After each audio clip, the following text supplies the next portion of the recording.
Generally, starting a business, I'd say number one is have a high pain threshold.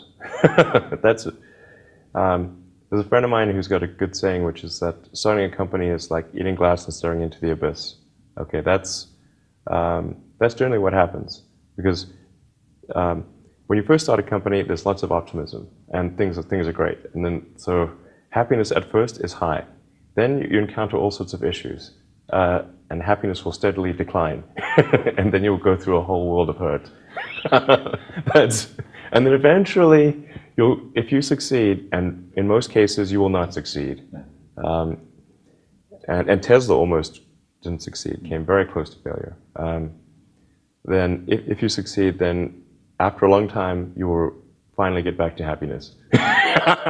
I think two is you've got to make sure that whatever you're doing is a great product or service. It has to be really great. And I go back to what I was saying earlier, where if you're a new company, I mean, unless it's like some new industry or new market that, if it's an untapped market, then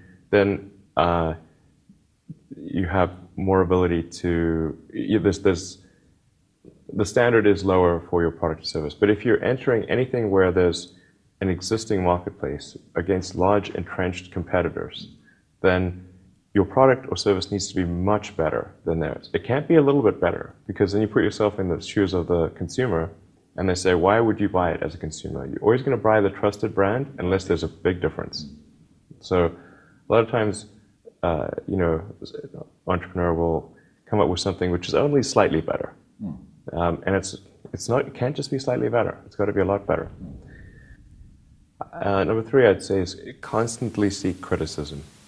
Yeah. A well thought out critique of whatever you're doing is as valuable as gold. And you should seek that from everyone you can, but particularly your friends. Usually your friends know what's wrong, but they don't want to tell you because they don't want to hurt you.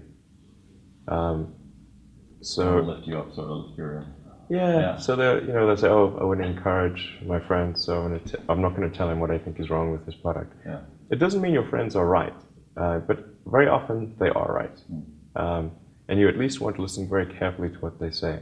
And to everyone, if you're looking for, basically, you should take the approach that you're wrong. That you, the entrepreneur, are wrong. Your goal is to be less wrong.